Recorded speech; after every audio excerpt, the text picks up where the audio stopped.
Just cause, you know.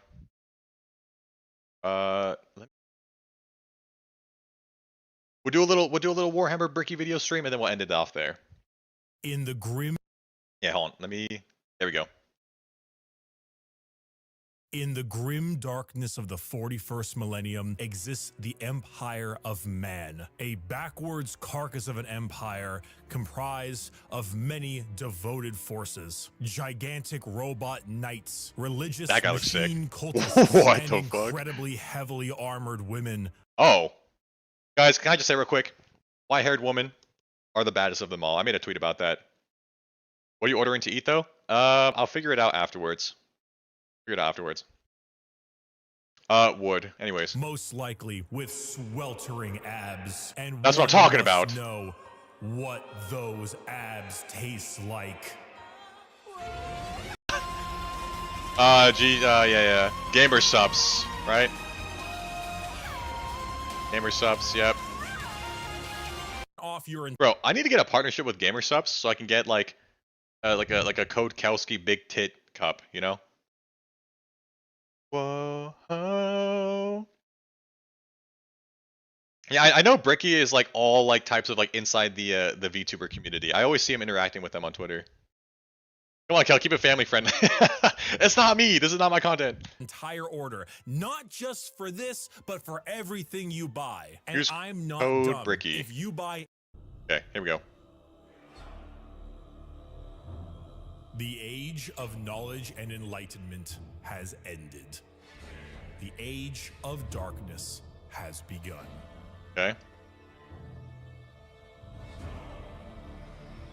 Roughly 60 million years ago, there existed aliens. All right. These aliens lived short, painful lives. They belonged to radiation-stricken worlds and often died of various cancers before the age of 30. These aliens, the Necron tier, looked up to the stars and found extreme beings of— Oh, it's a centipede thing, right? Real power. Beings with the ability to create life. The old ones of the galaxy. They asked these old ones for help. Please cure us of our ailments. To which the old ones said, piss off. So the Necron tier gathered together and did the sensible thing. They declared war upon these old beings and were promptly beaten into the dirt back to their short— Yeah, I was gonna say, dude, they're already like dying. Like they're asking them for health because they're dying and they think they're gonna fight them. Painful lives. Okay. In the world of Warhammer, there is a hell. This hell is not like you and I know it. It's more of an afterlife, a place where dead souls end up. This place has many names: the Empyrean, the Sea of Souls, the Immaterium. Oh, Immaterium. That's where we were. It's like, so okay, so it's like so we were in the afterlife, like the realm of the afterlife. The ether, but mostly we just call it the warp. While you and I know of hell as a place of horrors and punishment, the warp isn't really that. Not in the beginning. It's very pretty. Energy, but yeah. the kind of energy formed from thought and soul. Psychic energy, where the dead souls of people end up in a place that is impossible to understand. No laws of reality exist. Like, time is merely a suggestion. And oh, let me do this real quick. I know some people like this. It is not something that can be braved easily. The warp would be like sailing the ocean in a pirate movie. To jump from your ship would be certain death. To stay in the sea for too long on your boat could drive a man mad. And there are many dangerous things lurking in those depths. Yet, the sea is not evil. It simply is. Mostly. There are more malevolent beings in those waters, areas that you do not sail towards. This would be known as the realm of chaos. The realm of chaos exists in the warp as a special area led by 3 chaos gods. Khorne, the god of combat, murder, and slaughter, with a pile of skulls taken in his name. The Warhammer situation is insane. Change, mystery, and deceit. A confusing paradox of lies, schemes, and sorceries. It's already cool, like, seeing some of the stuff that we just played, like, in the game. Very cool. Very, very cool. And Nurgle, god of rot. What? I'm not even gonna try to say that on stream. It's fine. and Genshin Impact. All things rot in the end. Papa And Grandfather Nurgle. Nurgle is waiting for you with open arms. These gods ruled their respective realm in the warp, sending their many followers against each other in the great game. Fought against the Sense. Okay, followers of Space Marine 2. Gotcha. Okay. Case on Warhammer 40k. Powerful of all the gods. So the warp exists. Hell is real, parallel to our galaxy, with the realm of chaos and its gods fighting for control. But Realm there of are Chaos. also gods of real space, gods of the normal world too. They're called Catan, and they eat stars. You think God stays in heaven because he too think lives stars in taste fear of like- what he's created? These star gods saw They probably taste like Taco Bell. What the fuck is it called? Like the Mountain Dew. the plight Mountain Dew of Blast, our whatever it's poor called. Necron tier, and how the old ones cast them aside and said, you know what? You guys want immortality? Oh, we will make it happen. We are the gods of the tangible, of real space. We can give you a cure. So then they ate all their souls Oh, hell yeah. and turned them into robotic automaton. Gotcha. So that's why, okay, that's why like the Necrons were all like metal. Okay. That makes so much more sense. Feasting on their souls, I mean, and they're not leaving sick a anymore, I hollow guess. shell of an intelligence left that is technically immortal. With the power Yeah. of an entire species' souls, they turned their new robotic slaves on the old ones and hunted them to extinction. The Necron tier, now the soulless, undying Necrons, got their wish at the price of their souls. But Yeah. we can count the number of kind Like the gods monkey's on paw, an you know? amputated hand. With time, the selfish star gods turned on each other, fighting one another for more chances at glory and power. With this, the leader of the Necrons, Zarek, the Silent King, the man who doomed his species when he accepted this deal, waited, Zarek. planned. So he's the leader of the Necrons, and he just fucked them all up by being like, yeah, just take our souls. Okay. Zarek. If you want to watch movies when you're bored, Warhammer TV has some animation short series. Okay. Bide his Ed. time until he seized the perfect moment and turned his legions of undead citizens against the star gods. Gods cannot be killed, but they Yeah. can be broken. So Zarek broke the star gods into thousands of pieces and locked them away in vaults, taking their free will away as they did to them, and sealed them away as basically Pokemon to be used as weapons in the future. What? It's Pikachu! It's the Void Dragon. Zarek then, with his perfect memory, exiled himself for his sins, flying out to the darkness between galaxies to He just put himself in timeout. That's wild. He just broke apart all these guys. He's like, all right, I'm going to timeout now. Awesome. atone for what he had done. This entire situation, the genocide of the Old Ones and the rebellion of Zarek, will go down in history as the War in Heaven. It is the most brutal war the galaxy has ever seen and ever will see. This was a conflict that took an entire galaxy-spanning species and pitted them against gods that ate stars. Yeah, that's The crazy, and Necrons, that they rather won. crippled from, you know, the War in Heaven, decided to go to sleep in gigantic tomb worlds on various planets. Oh, the Tomb World. That's what we were in. We were in the Tomb World at the end. That's why we saw the Necrons there. Okay, it's cool watching this now. It's cool watching this and like making the connections to like what we just played.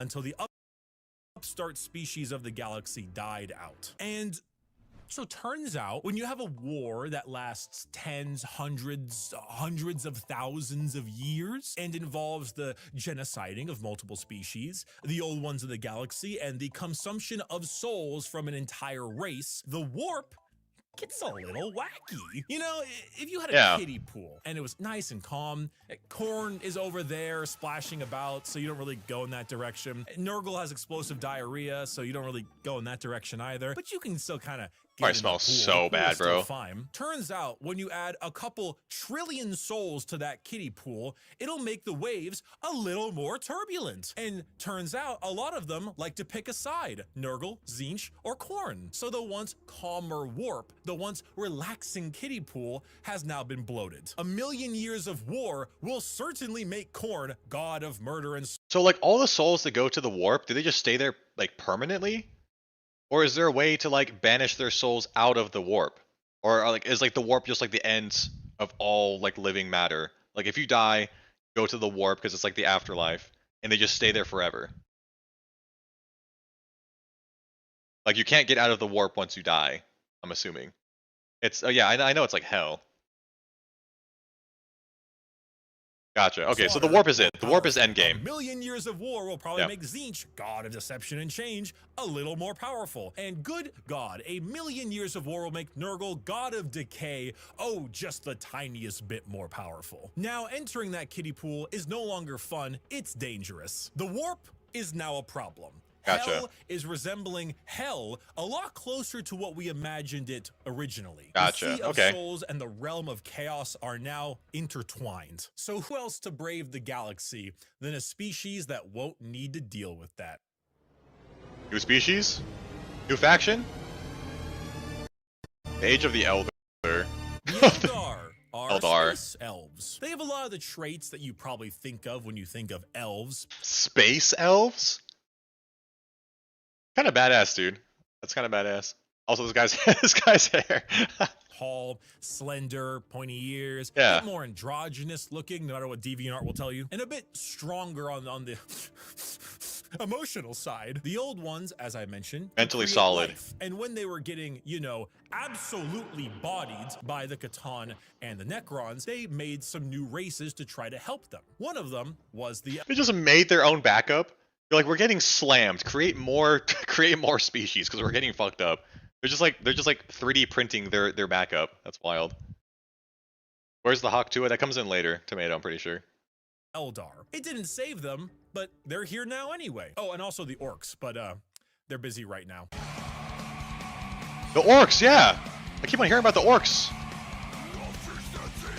So they're actual Eldar are orcs. a particularly psychically powerful race. So they were really adept at being able to handle the new turbulent warp of chaos and good at killing Necrons, hence why they went to sleep. Being psychically gifted is basically like being a wizard, but you get your wizard powers from hell. This is called being a psyker. And basically, Psyker. if you want to do cool wizard shit like lightning from your hands, Yeah. reading someone's mind, you can do that, but you siphon the energy to do that from the warp. Luckily, the That's Eldar cool. are very good at handling this without too many negative effects because, you know, summoning Eldar. power from the Sea of Souls with the new Chaos friends can be a bit of an issue. But Eldar are pretty good at it. And you see, what's really cool and also awful about Warhammer is that most developed species travel long, faster than light distances by going through that warp. They create a tear in reality to unreality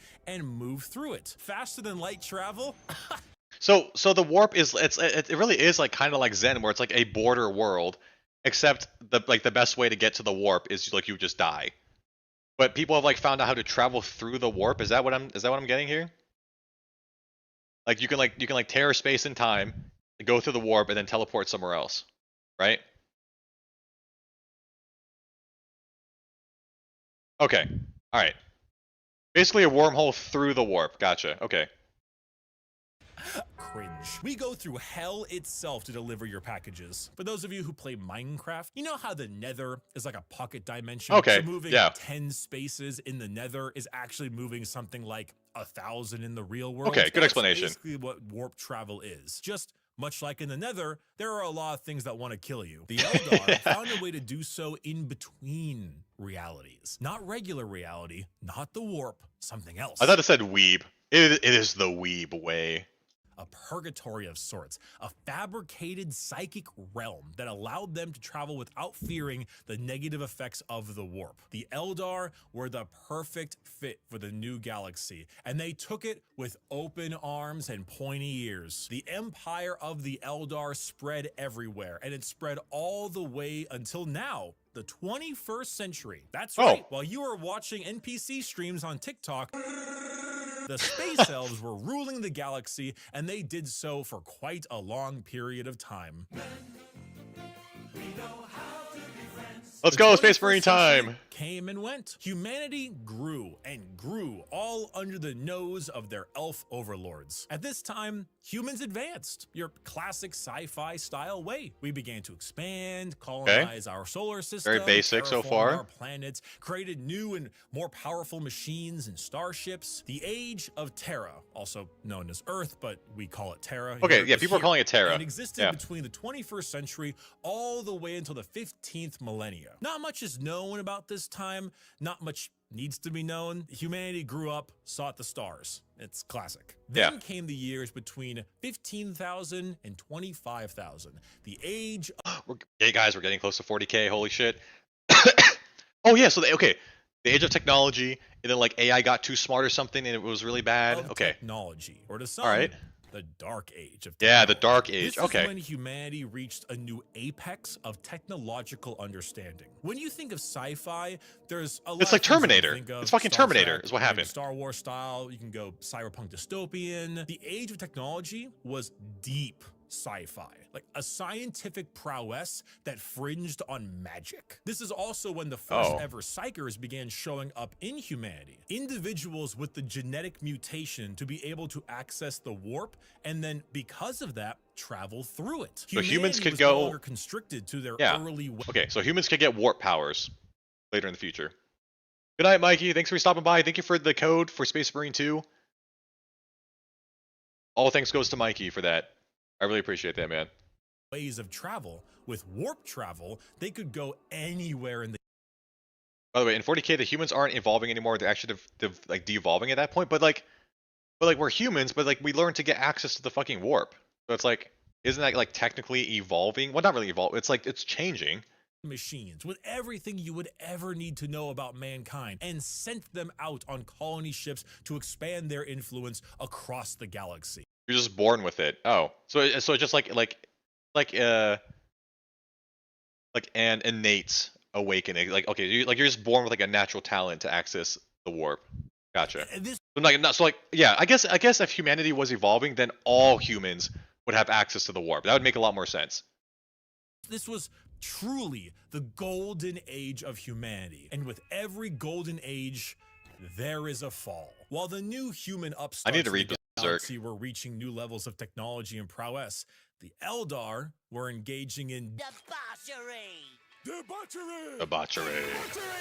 What happens when a species has everything? You can produce unlimited food out of nothing. Your need for farmers and workers, gone. You have dominated the stars and have created a fast travel system that doesn't rely on the dangers of the warp. You have nothing else to do. You have no struggles, no problems, and feel as if there is nowhere else to go. Well, you begin to experiment. The Eldar started harmless enough. You know, you take a serious interest in your species' culture, your arts, paintings, poems, plays. These are Eldar, elves, remember? Their emotions are heightened, more powerful than us humans. So your plays get louder. They start to push on the limits of your hearing ability. Your music becomes different, more deranged. It pushes the boundaries of what is art.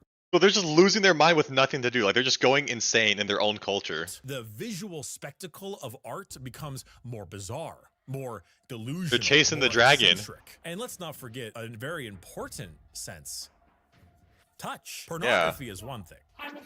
Brothels is another. What if they all mixed? What if your brothels were part of your art and music? And what if those became more deranged? What the boundaries fuck? of debauchery were not just met, but shattered. Next thing you know, murder is commonplace and often mixed with the art, music, and sex. Pain is a common byproduct of entertainment. They just Whatever became sensation you masochists. can have must be increased, must be enhanced, must be taken to the limits. The Eldar Empire. No, this is a cool slipped story into so a far. nightmarish realm of debauchery and excess, with the worst of it taking place in a city in the Webway, a black market for Amara. these kinds of heinous acts known as Kamara. Some Eldar saw the writing on the wall, saw what was happening to their species. Like, oh, our and species how is getting far fucked up. They had slipped. So they boarded continent-sized starships called craft worlds and left their empire, seeking a more enlightened, calmer existence among their peers. Some, those in Kamara, pushed it to even greater heights, relishing the pain and torment they inflicted on those around them. All That's during wild, this, dude. the warp,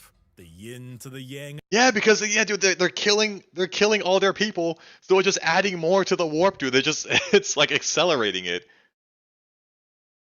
Oh, stream elements tip it doesn't show up, really? Fuck, I don't know why it doesn't do that. I will fix that. I will fix that next stream. I appreciate the tip if you tip me, Melon. The world was fed by these emotions, by the psychic power of the Eldar, by the souls taken in these depraved acts on a galactic scale. Yeah, but yeah, just like emotions, that, yeah. It's all energy. Eldar ended. Slaanesh, the fourth chaos god, was... Wait, hold up. Is that... What? What is that? Is that's just a dick? That's just a dick upright, is it not?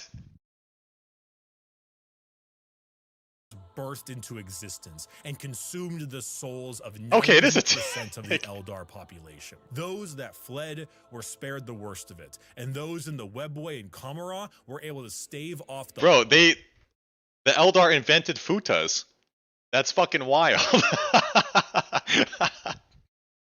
Pull of Slaanesh, so long as they continued to commit horrid acts of torture and violence. But for the majority of the Eldar, their empire died with Slaanesh's birth. Praise them. The new fourth chaos god, she who thirsts, the god of unspeakable excess of pleasure, pain, hedonism, and perfection. That's crazy. They birthed a new fucking god out of all like their just crazy ass like shenanigans going on and all of their emotions and death. Oh my god. Had been born. With That's the wild. fall of the Eldar Empire came the ruin of humanity. Slaanesh's birth sent storms in the warp across the galaxy, making travel between star systems impossible. Coupled with a huge classic AI rebellion, as a staple in these sci-fi settings, humanity began to suffer the age of strife. Now, planets that relied on intergalactic travel were completely cut off. Long-range messages, normally sent through the warp, were snuffed out. If you were a planet that was great at mining stuff, but couldn't get food, well, you know that movie about the rugby players in the mountains? Oh, and my god, of these insane warp storms eat and each other. fluctuations, psychers began to appear among the human population a bit more often. Now, this initially had them hunted down as witches, because that's pretty common in this setting, but some deemed it right to protect them. Unfortunately for those people, psychers, because they open a gateway to the warp, don't really know how to use their powers well, and they kind of attract demons who... Oh, that's dude. That kind of reminds me of Divinity Original Sin 2 story. Like all people who could like use magic are like shunned and like chained and just looked down upon. Then force their way through the psyker as a conduit of sorts. Yeah, because they're dangerous. Slaughter the population of your planet. Dude, this is literally if you guys have played Divinity Original Sin 2, this is what the story is. Like magic can like attract like these like these like demonic monsters to you. And that's why there's like a halt on magic and shit. The Age of Strife was a catastrophic period of time for humanity. Same devs made a 40K game? Wait, hold on. You're talking about Larian? We're talking about Larian Studios? And set back their progress tenfold over the not one, not two, but 5,000 year period. During this time, the age of humanity that we know began to form. Larian Studios made a 40K game? I need to check that out. Owlcat. I need to look into that. Equipped with large mechs for agriculture, began to equip them with weapons to defend from alien and demonic invaders. Over 5,000 years, this became... Larian did not. Okay, someone was saying they're like the same devs. Okay, gotcha. Became a custom and tradition, dubbing them as Night Worlds, a feudal society of honor-bound knights in gigantic robots that uphold here we go. Code to defend their worlds and honor. A group of individuals on Mars, after radioactively bombing their planet to become inhospitable to human life, ran their entire lives underground on the few life support systems keeping them alive. Those technicians who could work on the machines and keep them operational were revered, and over 5,000 years went from skilled members of society to full-blown priests. Yeah, tech priests. Mechanicus, or tech priests of Mars, formed in the ashes of the Red Planet with a religious fervor. Dude, it's so satisfying, like understanding more about this stuff. The tech priest. Okay, I have a lot more. Okay, and all right. doctrine on the cult of the machine god. And on Earth, or Terra, techno-barbarian tribes waged war across the planet in a Mad Max style of blood and gore. Until finally, a Techno-barbarians. mysterious man who lived in the shadows of Terra for millennia finally revealed himself to the populace. His name was the Emperor. The Emperor! He Oh, the Holy Emperor! God, he's so hot and sexy and strong and smart. himself the Emperor of mankind. Where did he come from? I don't know. Why is he 10 feet tall and the most powerful psyker? 10 feet tall? Mankind? I don't know. Why is he basically immortal? I don't know. Where'd Cotton Eye Joe go? Who knows? He's just 10 feet tall, like handsome, long hair, and he's just immortal into God just because. That's so funny. But he's just because. And he isn't happy with all of you ripping up Terra. So he began the Unification Wars, where he and a very early version of the famous Space Marines, the Thunder Warriors, reunited Terra under a single banner. With blood. Then, after taking over Earth, he reunited the Thunder Warriors into the fucking dirt. This is where we get the Imperium of Man, also known as the Imperium. The new faction headed by the Emperor of Mankind with a treaty signed with the Cult Mechanicus on Mars to spread out and reunite humanity. Okay, so they teamed up. So the tech priests weren't originally part of like Terra and like on Earth, so they were on Mars, and they're like, okay, like let's work together and let's go out and like explore space and shit. Gotcha. Okay. After the catastrophic Age of Strife. But first, the Emperor. Oh yeah, the Treaty of Mars. Yeah, they call it the Treaty of Mars. Yeah. Going to need some smaller versions of himself. 20 of them. 18 of them, I meant. Gene-crafted sons of the strongest human to ever live. All of them possess unparalleled strategic power, intelligence, formidable strength. So 20 main sons of the Emperor, the Primarchs. Gotcha. Okay. In size, a real powerful force to unite humanity and stop the chaos of the current galaxy. Speaking of chaos, you ever seen that image of 18? Yeah, sorry, 18. That guy was like throwing the baby like a basketball? That's not what happens. The Chaos Gods intervened and grabbed the 18 Primarch gestation pods and yeeted them across the galaxy everywhere they could possibly go. Okay. A galactic game of keep away. So the Emperor had to get them back. So begins the Great Crusade. A crusade find the across 18? the stars to reunite not just humanity, but the Emperor with his fallen sons. The first to be found was Horus. One of the strongest what was that? noble sons. The Emperor carried with him a legion of newly crafted warriors with genetic material made from their Primarch father. These are the newly made Space Marines. For Horus, his were the Luna Wolves. And as the Emperor continued on his great crusade, he found more and more of his sons, reuniting them with their individual Space Marine legions. Leman Russ, the cunning hunter. So Space Marines have like a bit of the power from the Emperor. And so that makes sense, like why, like, yeah, the Emperor is like technically the granddad, because these guys are the like direct sons, the Primarchs, and then like, yeah, they're like, then the Primarchs are sharing the power with the Space Marines, and that's why that's the family tree. Okay, gotcha. I was like, I was like, we all have the same mom. Like, I don't know if you guys saw, like, when I first played the game, I was like, oh, we're all brothers. Like, we must have the same mom. I was like, wait, that's like a lot of babies. It makes sense to have the same dad. With the Space Wolves, Rogel Dorm, the Phalanx with the Imperial Fists, Angron, the Barbarian, the very angry with his World Eaters, Fulgrim, the Perfect with his Emperor's Children, and The Perfect. Of course, he's in like royal blue. What a stuck-up asshole. I hate him. I already hate that guy. This guy looks cool. Icon, the Swift, the Stoic, and his White Scars. Those were just some of the 18, and one by one his lost Primarch sons were returned to him, and their Space Marine legions. So there's 18 Space Marine legions as of now. I don't know what happens, but like, so all the Primarchs made their own Space Marine legions. That's fucking crazy. Just all across the galaxy. Turned to them. All across the universe. Great Crusade saw humanity once again reconquer the stars, returning worlds of humanity back to the Imperium and killing any and all who stood against their noble crusade. But yeah, the two are still missing. Yeah, because so there was 20, but only the 18 got yeeted across the galaxy. Of the 31st millennia, treachery would break this. Okay, treachery. Horus, the Emperor's most beloved and favored sons, named War Master for the Crusade, succumbed to the power of chaos. Oh, he got corrupted by the chaos. And daddy issues, all because of that bastard daddy Erebus. issues. Yo, fuck Erebus. Slowly, Horus would become corrupted, turning the Emperor's sons against him. This begins the most pivotal moment in our story, and the one that has like 50 books written about it, the Horus Heresy. Horus Heresy. 9 of the 18 Primarchs turned against the Emperor, and the following years were a bloody battle for the throne of Terra. The Emperor originally was working on a special webway project, just like the Eldar, to make faster light. Okay, let me ask you quick. Okay, so Horus was corrupted by chaos. Did he just convince half of the Primarchs to attack the Emperor, or were half of those like legions also corrupted by chaos, or like were they just convinced by Horus? Can someone clarify that? A bit of both. Okay. Bit of column A, bit of column B. Gotcha.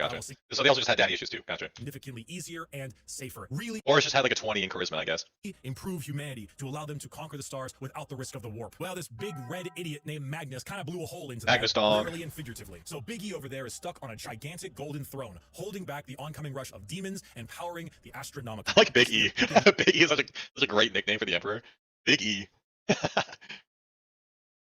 North Star for people who are sailing in the warp to help them navigate. The Horus Heresy saw many loyalist and traitor legions pitted against each other in a bloody war until it reached Terra itself. Horus, unable to break through the lines and with time running out, made a gambit and opened his ship up to be boarded. The Emperor took this challenge, quickly allowing someone else to take control of the throne as he teleported his way onto Horus's flagship, the Vengeful Spirit. The Emperor, unable to truly kill his most beloved son, changed his mind right quick when Horus strangled the life out of his other son, Sanguinius. Oh no! Not Sanguinius. You get up good pasta, Sanguinius. I'm sure you've seen this image at some point. The Emperor then Oh, said, wait, hold on, what was that? Oh no! The image. I'm sure you've Oh, is that Sanguinius on the ground there? There's Horus and there's the big E. Damn, not Sanguinius. seen this image at some point. The Emperor then said, I'm not going to sugarcoat it, and proceeded to psychically blast Horus into complete oblivion, killing not only his body, but also his soul. Oh, damn.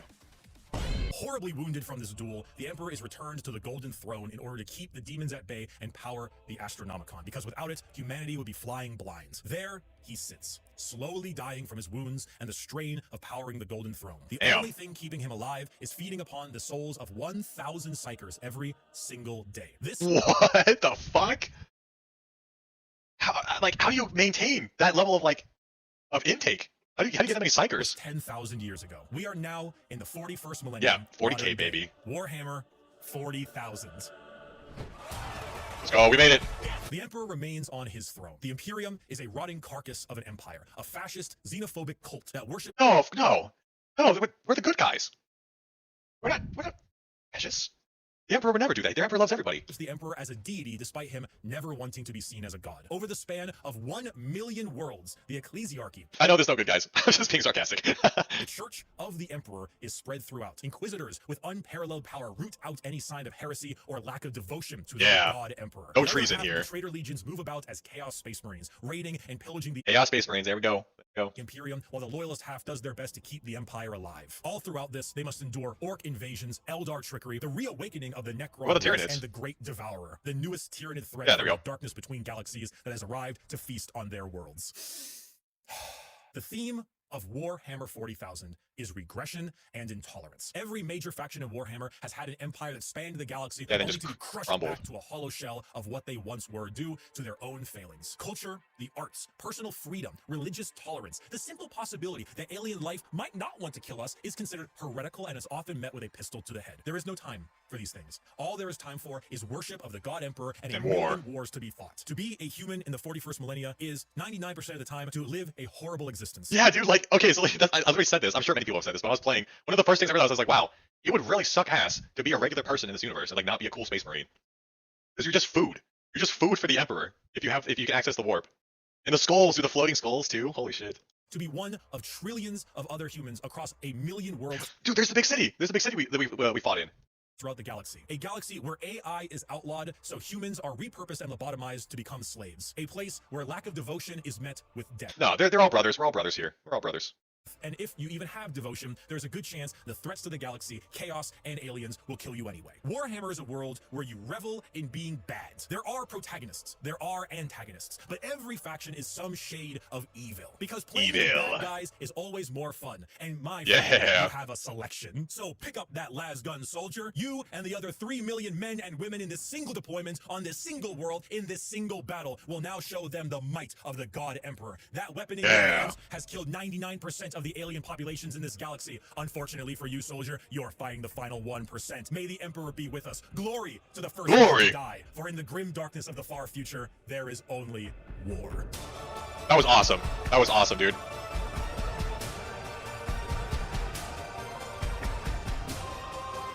Good shit, man. I have never seen Bricky's Warhammer videos before. I've watched his other stuff. I watched his Halo videos. I watched his Call of Duty videos. I've never seen any of his Warhammer stuff. That was fantastic. That was very well explained. I mean, I was able to just follow that completely. That was really well explained. Good shit, man. Good shit. Thank you, everyone. I hope Thank I you, will good sir. teach you about You beautiful bearded man. Warhammer. If you are a brand new person, Look at all these books. How can there be that many books? How are there that many stories to tell in a single war? He said that most of these books take place during the Horus Heretic era. and you want to get a bit more about the world, there are multiple books that do a great job at showing off how the entire universe operates. For the most part, Warhammer is a setting, and often stories are told in that setting with a Warhammer coat of paint. Gaunt's Ghosts is Band of Brothers, but Warhammer. It's honestly one of my #1 recommendations for new people. Assassinorum Kingmaker is an assassin novel. We always love assassins in skin tight suits ever since Half-Life. We are a skin tight suit enjoyer. Involving those night worlds. This is Mission Impossible, but Warhammer. Bloodlines is Blade Runner, but Warhammer. And Blade Runner, but Warhammer sounds awesome. the list goes on and on. If I had to recommend a brand new novel for a first-time Warhammer enjoyer, these are the 4 I would recommend: Horus Rising, Caiaphas Cain, First and Only Gaunt's Ghost, and Infinite and the Divine. I've been trying to read more books lately. I've been really wanting to get back into like reading books because I feel like it's just really good for you. And so far, I've been reading one of the Halo books. It's been really fun. So I want to like actually like collect books and like read them and like store them and stuff. They are all fantastic novels, and they will get you acquainted with the world without needing to know too much. Thank you all so much for watching this video. Get yourself a Gamer Subs flavor. Enjoy the new Bravo, Sweet 6 pack. bro, And if you're curious bravo. and you want as well on my That was amazing. That was really good. Damn it, dude. They got me, dude. Ah. Why is it so cool? Why is it all so cool? Why have I never looked at any of this before? What am I doing with my life? I need to look at the factions. I need to know why the cherubs exist. I need to know like the skull, the floating skulls with the candles. I need to know why. Okay. Guys, the factions video is 2 hours. I'm not gonna watch that today. What is the Horus Heresy trailer? I'll watch that. At least. Oh, it's only 2 minutes. The Horus Heresy cinematic trailer. I'll watch this real quick and then I'll end the stream.